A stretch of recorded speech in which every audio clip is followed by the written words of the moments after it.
Olá, hoje eu vou falar um pouco sobre o livro vermelho do Jung, né? Aproveitando que eu vou iniciar um grupo de estudo sobre essa obra a partir de agosto. Então eu decidi dar uma introdução geral para explicar um pouquinho mais do contexto por trás da produção do livro vermelho, porque quando o grupo de estudo iniciar a gente vai direto para o conteúdo da obra, né? Então eu queria deixar essa introdução aqui para situar as pessoas e explicar melhor o que é o livro vermelho, porque não é uma coisa tão óbvia assim de entender de longe, né?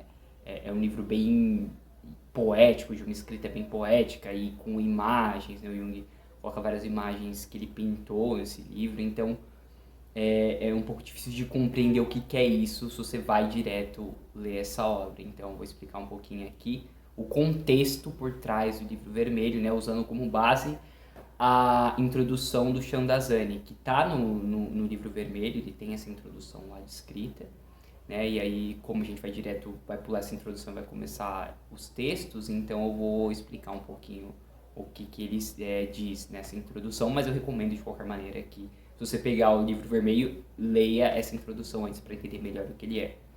Então, como que surge o livro vermelho, né? Ele surge, então, ali no início do século XX, o Jung, né? Então, tá ali no meio daquela atmosfera da psicologia, que tá ali dentro de uma perspectiva bem materialista, biológica, etc., mas já se chocando um pouco com os limites desse método. E não só o Jung está passando por isso, mas a psicologia no geral e a cultura como um todo está sofrendo uma certa modificação, que precisa de uma certa ampliação desse ponto de vista, né? Então, naquela época, já existia um esforço muito grande surgindo, tanto no campo científico como no campo artístico, de conhecer o mundo interior do ser humano, né? Porque aquela perspectiva materialista, positivista, já estava perdendo força ali no século XIX, e aí ficava em aberto, então, qual seria o parâmetro de verdade, né? Como essa ênfase no mundo exterior, na observação, só foi diminuindo, o interesse pelo mundo interior foi crescendo. Então, os artistas, na época, eles tentavam representar muito isso, vai diminuir o interesse, por exemplo, em representar paisagens mortas, esse tipo de coisa, e vai começar a surgir um estilo de pintura mais abstrata que tenta capturar o mundo interior do ser humano. Aí na esteira desses movimentos vão vir aí o surrealismo, o dadaísmo, etc., que vão estar ali juntos, inclusive tiveram alguma relação com Jung no começo, apesar do Jung ter críticas a esses movimentos. Mas enfim, só para a gente entender então, que existe essa atmosfera de investigação do mundo interior, né? Então na psiquiatria a gente tem ali o Pierre Janet, o Alfred Binet, trabalhando com hipnose, com dissociação da personalidade, com escrita automática, né, que é aquele fenômeno que o pessoal entendia como até a psicografia do espiritismo. Então eles trabalham com isso porque eles entendem que tudo isso são manifestações do inconsciente da pessoa, de aspectos subliminares da personalidade, etc. Eles vão olhar por esse viés, essas manifestações, como formas de explorar o mundo interior do ser humano. Então, todo mundo envolvido nesses experimentos de como que a gente penetra nesse mundo interior. Vem a análise de sonhos com o Freud também, que é outra maneira de tentar entender essa personalidade subliminar. E aí o Jung entra nesse meio. Então ele estuda com Pierre Janet na França, depois ele vai trabalhar junto com Freud. Ele mesmo desenvolve o próprio conceito de complexo dele, né, através do teste de associação de palavras. E aí eu já fiz um vídeo anterior explicando o que é o complexo, né, e como que o Jung chega nessa teoria. Mas ele já tem, óbvio, todo um trabalho aí, todo um caminho que ele fez, toda a teoria dele, todos os referenciais dele quando ele encontra o Freud. Apesar da gente ter uma visão da cultura popular que o Jung é discípulo do Freud, né? Mas na verdade ele foi um colaborador que já tinha a própria visão dele, já tinha os trabalhos publicados, já tinha uma fama quando ele conheceu o Freud, né? Ele já tinha essa fama porque ele fez esses estudos de associação. E por isso que eles começaram a trabalhar juntos, né? Então o próprio Freud coloca o Jung ali na presidência da Associação Internacional de Psicanálise, e o Jung fica à frente dessa organização por um tempo, né? Então a gente está ali em 1906, 1907, só que por volta de 1909 Jung começa a se interessar cada vez mais por mitologia, né? E isso é o interesse que ele tinha durante já a adolescência dele, que se perde um pouco quando ele vai se voltar para essa área da ciência, mas que depois começa a voltar nessa época, né? Então o Jung, desde criança, ele tinha muitos sonhos, visões, essas coisas que marcavam muito ele, né? Então, uma dessas visões que é bem famosa é a que o pai dele era pastor, né, da igreja reformada da Suíça.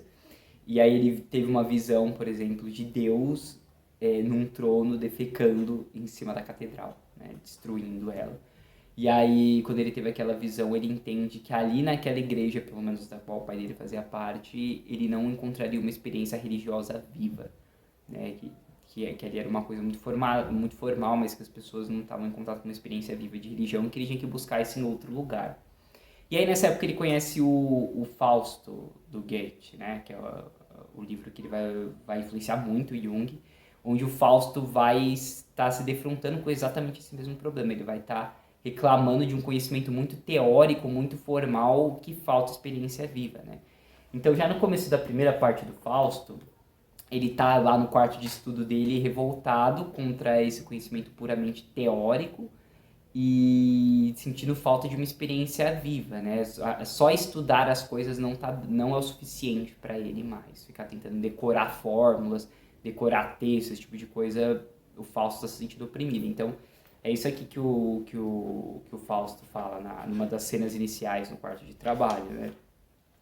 E é isso, ele tá dentro da torre dele, onde ele estuda. Aí ele começa assim, né? Céus, prende-me ainda este antro vil, maldito abafador covil, em que mesmo a celeste luz por vidros foscos se introduz, opresso pela livralhada, que as traças roem, que cobre a poeira que se amontoa embolorada. Do soalho à abóbada cimeira, cercado de um resíduo imundo de vidros, latas, antiqualhas, né? Que ele falando de todas essas coisas que tem no laboratório dele, né? Os instrumentos, os livros, etc. Isso é teu mundo, chama isto teu mundo. E ainda não vês porque em teu seio o coração te comprime, porque um inexplicado anseio de vida a flama em ti reprime. Em vez de viva natureza, em que criou Deus os mortais, de crânios cerca-te a impureza, de ossadas de homens e animais. Então o Fausto está ali no meio dos livros dele, no laboratório já saturado dos estudos que ele está fazendo, e ele precisa de uma experiência mais viva, né? E a história do Fausto, ele vai começar buscando essa experiência externamente, né? Na primeira parte do Fausto no bar, e atrás das mulheres, etc. Vai ver que isso também não resolve o problema, e a segunda parte do Fausto já é uma vivência mais mitológica, mais simbólica, que vai lembrar um pouco do que o Jung vive ali no livro vermelho mesmo, né? Essa busca interior por esse sentido que você não encontra numa relação somente externa com o saber, uma relação que é puramente baseada no pensamento. Você precisa de uma vivência simbólica que inclua o sentimento humano para realmente você se sentir vivo. Então, eu adiantei um pouquinho aqui, né? Mas o Jung vai passar por esse conflito semelhante. Então ele vai viver toda essa coisa da ciência, da psicologia experimental, da razão e etc. ali com a vida dele no hospital, com Freud, e vai chegar até o limite disso. E aí ele vê que isso não é suficiente, né? Ele vai também em casa, tem filho, tem tudo que você esperaria que a pessoa tivesse, tem o sucesso dele, né? Mas ainda não é suficiente. E aí nesse vazio que ele começa a estudar os mitos, e ao mesmo tempo que ele está estudando esses mitos, ele começa a ter umas visões que vão angustiando ele muito, né? Então ele tem visões meio apocalípticas, coisas desse tipo, que vão perturbando ele, inclusive ele acha que está enlouquecendo, né? Mas com o tempo ele entende que essas visões representam um conflito que a humanidade toda está passando aqui naquele momento por essa falta de sentido, que surge com esse racionalismo, né, que foi herdeiro ali da Revolução Francesa, e que é esse racionalismo, essa falta de sentido que vai culminar na explosão que são as guerras mundiais, né? Então ele vai abordar bastante esse assunto da guerra no Livro Vermelho, principalmente nas primeiras partes, né? Então ele entende que ele está vivendo dentro dele um problema coletivo que também está afetando várias pessoas naquele tempo, que é esse problema da falta de sentido. E aí ele se vê obrigado a dar atenção para essas fantasias como um caminho para tentar resolver isso, para esses sonhos e tal. E aí que ele começa a investigação, os registros das fantasias dele, dos diálogos internos que ele tem, que vão dar origem ao Livro Vermelho. Mas inicialmente isso para o Jung foi muito angustiante, porque ele achava que era uma perda de tempo ficar se dedicando a essas fantasias enquanto ele tinha coisas importantes da vida dele para fazer, né? E é só muito custo, só depois de estar com problema de dormir, esse tipo de coisa, ter vários sonhos que estão perturbando ele, que ele se convence de que ele tem que dar atenção para isso mesmo. E aí ele se entrega um pouco para essa fantasia, apesar disso causar uma certa repulsa nele, porque o espírito da época da qual ele fazia parte enxergava aquilo como fantasia infantil, loucura, sem valor, né, como se a mitologia ou o pensamento simbólico fosse somente uma forma de conhecimento arcaico que não serve mais hoje. Era uma forma de pessoas ignorantes que não tinham ciência compreender o mundo. Né? E aí, quando Jung começa esses experimentos, ele começa a mudar essa visão, entender que, na verdade, os mitos não são uma tentativa de explicação do mundo externo, eles são mais uma expressão do mundo interior do ser humano. Né? Eles expressam conflitos que o ser humano vive, o significado que o ser humano atribui à própria vida. Eles falam da dimensão subjetiva da vida humana e de como lidar com ela, né? Como lidar com esses conflitos. Então o mito vai ser um reflexo do desenvolvimento humano. Por exemplo, o mito do herói ele vai ver muito como uma expressão das fases da vida, né? Do desenvolvimento, da separação da mãe, da conquista de um lugar no mundo e etc. Então ele vai entender os símbolos como uma tentativa do ser humano de conhecer a si mesmo, né? Não é uma teoria científica ultrapassada. Então ele vai entender que existem duas formas de pensamento. Aí existe o pensamento direcionado, que é o pensamento científico, o mais recente adquirido, que é o pensamento lógico, que vai se desenvolver de forma sequencial.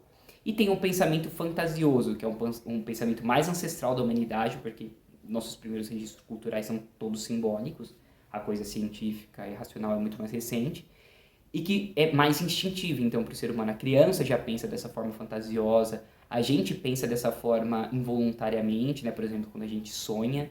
Então, quando essa consciência do estado de vigília, essa consciência racional é interrompida, o pensamento fantasioso volta a se manifestar.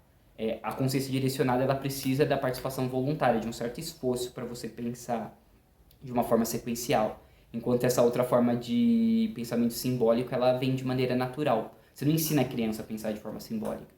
Ela pensa assim naturalmente, né? E aí com o desenvolvimento dela, ela vai desenvolvendo essa outra forma de pensar, mas a forma simbólica nunca deixa de existir. Ela só fica em segundo plano, né? Então Jung vai enxergar esse processo que é de desenvolvimento do pensamento na criança, por exemplo, como uma repetição da história do desenvolvimento do pensamento na espécie, né? Que é uma teoria da psicologia evolutiva, né, hoje.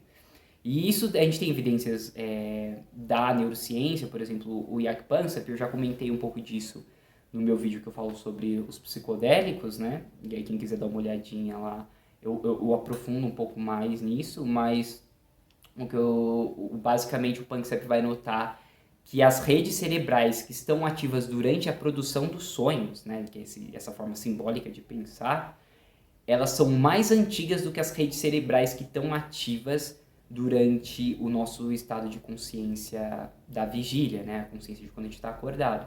Então o que o Panksepp vai entender disso? Que a forma de consciência ligada com o sonho ela é mais ancestral e era o estado de consciência principal do homem ancestral, né, do homem primitivo. E que ainda funciona ali de uma forma involuntária, inconsciente, por mais que fora da nossa percepção durante o dia. Então o Panksepp também vai enxergar essas evidências na própria estrutura do cérebro. O Jung tinha essa hipótese também, mas ele não tinha essas evidências neurológicas para comprovar isso na época, né? Então essa é uma hipótese que é válida ainda hoje, na verdade está sendo cada vez mais aderida, né, no momento. Então, basicamente o Jung vai viver esse conflito de ter que desligar o seu pensamento direcionado, a sua consciência racional, e dar um fluxo livre para essas fantasias, para esse pensamento fantasioso, para ele conseguir começar a compreender o significado dessas fantasias e a utilidade delas, ou qual que é o sentido delas, para que elas servem, qual que é a finalidade delas. E aí ele vai, através desse diálogo interior, ele mergulha nessas fantasias e começa a aparecer personagens na cabeça dele, né? E ele começa a conversar com esses personagens. Ele começa a conversar e vai registrando essas conversas no livro vermelho. E aí ele vai aprendendo várias coisas, né? Então é aquilo, você começa a dialogar com partes suas, né? Com outras coisas que existem dentro de você. E você vai chegando a insights, você vai conhecendo outras partes da sua personalidade. E isso é o autoconhecimento, é você conhecer partes desconhecidas da sua personalidade.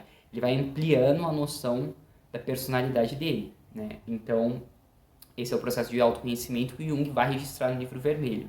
Ele entende que esse processo, ele não só não é um processo aleatório, mas que ele tende para uma meta. Que essas fantasias, elas estão tentando vir para a consciência para expressar potenciais latentes que precisam ser manifestos, né?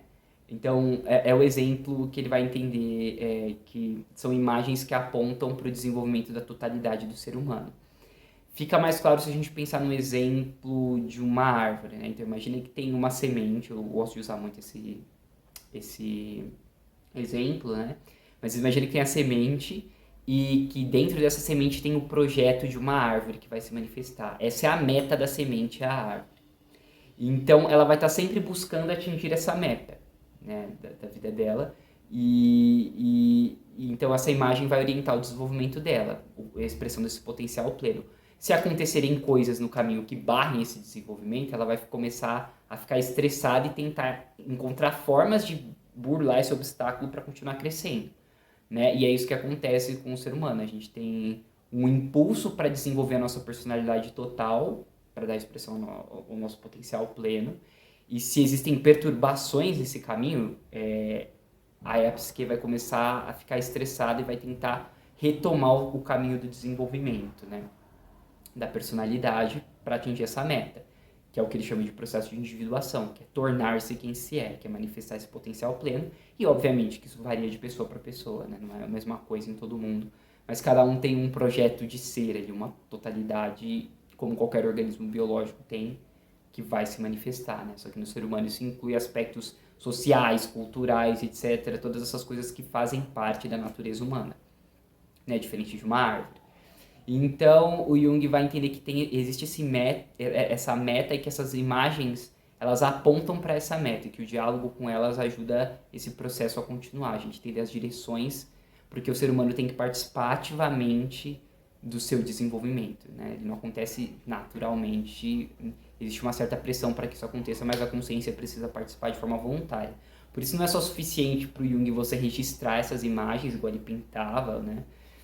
Mas você tem que compreender o que elas querem dizer e para onde elas estão apontando e que implicações elas têm prática na sua vida, o que você precisa tirar daquilo, o que você precisa executar baseado naquilo, né? Então tem esse processo de diálogo interno que ele registra nos livros vermelhos e que vai ser um registro do processo de autoanálise do Jung, né? Então ele faz esse experimento por muito tempo, que ele considera o experimento mais difícil dele, antes dele começar a fazer a mesma coisa com os pacientes dele. Então primeiro tem a experiência pessoal dele, ele está no estado de sofrimento psíquico, começa a dar ouvido para essas imagens, trabalhar em cima delas, ter uns insights e tal. Em paralelo com isso, ele está escrevendo a obra dele, estudando os tipos psicológicos e fazendo os estudos de psicologia. Então ele está fazendo esses trabalhos paralelamente, né? E aí quando ele vê que isso funciona com ele melhora depois de passar por esse processo de análise do próprio inconsciente, ele começa a ver isso com os pacientes dele também e procurar outras evidências que a gente tem históricas, através dos documentos que a gente tem registro, né, da vida de outros seres humanos, para entender se esse processo aconteceu em mais lugares, e ele encontra vários paralelos na mitologia, na religião, nos textos alquímicos e etc., que para o Jung são todos esses diálogos que o ser humano estabelece consigo mesmo para aumentar o autoconhecimento e ao mesmo tempo encontrar o sentido da própria vida. Então, essa viagem ao mundo interior para encontrar essa imagem de Deus, que para o Jung é a imagem dessa totalidade, desse destino, né? Como se a imagem de Deus fosse a imagem do destino humano que vai orientar a vida das pessoas, né? Que vai orientar o seu destino particular. Ele vai entender como ali uma estrutura parecida com a, por exemplo, a Divina Comédia do Dante, né, que inclusive está aqui o livro, descreve essa descida no submundo do Dante, essa conversa com várias pessoas no caminho ali, a subida pelo purgatório e a chegada no paraíso. O Fausto é outro modelo que dá pra gente entender, igual eu comentei no começo do vídeo. O Zaratustra do Nietzsche também é muito importante, né? Que é outra viagem interior em forma de diálogo, que é muito famosa também. Só que o Chandazani, né, que escreveu a introdução, ele vai falar que enquanto o Zaratustra vai falar da morte de Deus, o livro vermelho do Jung ele vai falar do renascimento de Deus na alma. Ou seja, você encontrar essa imagem de Deus, essas experiências mitológicas, religiosas, etc., dentro de si. Né? Aquilo que ele perdeu ali na igreja, ele vai encontrar dentro de si, e aí vai dar uma possibilidade melhor de compreender o que esses símbolos da religião significam, porque você tem um referencial daquela experiência interna também, da vivência com essas imagens mitológicas. Né? E, de novo, imagem de Deus no sentido de que é aquilo que orienta o desenvolvimento. Igual a meta da árvore é aquilo que vai orientar o desenvolvimento da semente, né, como se fosse o orientador. A imagem de Deus é aquilo que o Jung vai falar, que é o que vai orientar o desenvolvimento do ser humano na vida, que vai impelir ele a cumprir o desenvolvimento da personalidade dele. Né? Então, é basicamente isso. Né? Ele não necessariamente fala num tom religioso metafísico, mas ele vai interpretar dessa forma o fenômeno religioso, como essa busca do ser humano pelo desenvolvimento da sua totalidade. Né? Então, encontrar esse caminho, encontrar o desenvolvimento dessa tarefa que dá sentido para a vida humana. E você encontrar isso através de um diálogo interior, do autoconhecimento, né? Não imitando as pessoas que estão fora de você. Apesar de que quando você vive esse processo, ele vai incluir aspectos sociais também, porque a totalidade da vida humana inclui aspectos individuais, sociais, coletivos, enfim, históricos, tudo isso está envolvido na vida humana. Então, ele passa por esse processo e, inclusive, ele deixa o livro vermelho ali no consultório dele para os pacientes verem, né? Quando ele fez alguma coisa, para ele mostrar que ele mesmo estava vivendo aquilo, aquilo que ele estava falando para os pacientes, ele estava passando também. Era um problema que ele mesmo estava se defrontando.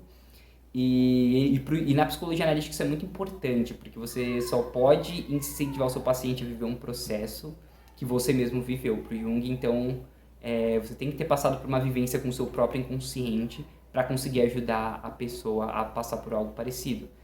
Você não pode passar isso só como um método, sendo que você nunca experimentou em você. Né? Então, para o Jung, isso era até uma questão ética, e ele sempre vai frisar isso, né? Que é muito importante ter uma vivência com o próprio inconsciente antes de ajudar as pessoas. Então, o Jung vai falar que o que separava o processo criativo, né? A expressão saudável desse processo de individuação de uma psicose, por exemplo, é a atitude do indivíduo em relação a esses conteúdos. Né? Então, se ele consegue enxergar essas imagens e tentar compreender o significado delas, né? Interpretar ou compreender o significado delas, ele consegue traduzir isso numa forma útil e comunicar aos outros e transformar num trabalho útil à sociedade também, da qual ele faz parte, não uma coisa só idiosincrática. Por outro lado, se a pessoa não tiver recursos suficientes para compreender aquele material do inconsciente, ele pode se tornar num delírio, ou numa loucura, ou qualquer coisa desse tipo. Então, depende muito da atitude da pessoa em relação a esses conteúdos que surgem, né? Ou ela pode, por exemplo, ter uma experiência similar do Jung e entender que, sei lá, que é um profeta, ou que é Jesus Cristo, ou qualquer coisa do tipo. Quando você interage com esses símbolos, você se identificar com essas imagens mitológicas e achar que você é aquilo, né? Jung fala, se você, enquanto está vivendo, óbvio que você tem que viver aquilo como se fosse uma realidade, mas depois você tem que tentar compreender aquelas experiências, né? Então, para Jung não era suficiente só um lado ou outro, né? O lado simbólico ou o lado racional. Tinha que ter uma certa integração entre os dois, né? Para o processo ser saudável. É isso que ele tentava ajudar os pacientes dele a fazer. Aí o Jung trabalha nesse processo então dele do livro vermelho até mais ou menos 1930, que é quando ele começa a estudar alquimia mesmo. Ele para um pouco com esse projeto do livro, mas ao mesmo tempo ele não deixa de dar forma aos conteúdos inconscientes dele de alguma outra maneira, porque ele começa a construção da torre de Bollingen, que ele vai chamar de Liber Quadratus, né? Então, enquanto o livro vermelho ele chamava de Liber Novus, a torre ele chamava de Liber Quadratus, e essa torre ele tenta construir uma estrutura que lembra construções da Idade Média, e ele esculpe coisas na parede, pinta e faz um trabalho criativo ali que ele entende como essa continuação da elaboração de conteúdos inconscientes dele, né? Então, por representar essa base de onde o Jung tirou a teoria dele, né? Essa experiência muito particular dele, o Chandazani vai entender que é fundamental para você compreender profundamente a obra completa de Jung e você ler o livro vermelho, né? Que ele complementa a obra completa e ao mesmo tempo ele diz que sem isso você nunca entende completamente as experiências que o Jung está descrevendo ali. Então é um exemplo de caso muito completo, assim, que você encontra no livro vermelho que ajuda a entender melhor a psicologia analítica. Então, é basicamente isso, né? O livro vermelho é esse registro do processo de autoanálise do Jung. E é isso que a gente vai estudar no grupo de estudo e tentar, então, acompanhar um pouco dessas reflexões filosóficas para entender todas as dimensões da vida humana, religiosa, filosófica, espiritual, mitológica, científica, que estão envolvidas na personalidade humana, né? E como que o Jung tenta fazer a síntese todas essas dimensões através desses diálogos internos, né? E como que isso ajuda a gente a entender como lidar com essas diferentes diferentes partes da personalidade do paciente dentro do setting terapêutico. Então é basicamente isso. Eu vou deixar o link então aqui para inscrição no curso na descrição do vídeo, né? E aí o curso começa então em agosto, vai ser sempre aos sábados das 4 às 6. E então eu vou deixar as informações aqui sobre o curso na descrição, e tudo que precisa fazer para participar é, obviamente, você se inscrever e ler os capítulos, né? Ler as coisas que a gente vai estipular, a quantidade de páginas, para poder participar da discussão, né? Isso é muito importante, né? Apesar de ser um grupo de estudo, né? É obrigatório fazer essa leitura, né? Para conseguir realmente participar da discussão e entender o conceito da obra. Então isso não é negociável, é parte indispensável do processo. Então é isso, qualquer dúvida também eu tenho o meu site com os meus contatos na descrição, é só entrar em contato. E em breve então eu retorno com mais vídeos, não se esqueça também de curtir e compartilhar com pessoas que vocês acham que podem se interessar pelo conteúdo. É isso, um abraço.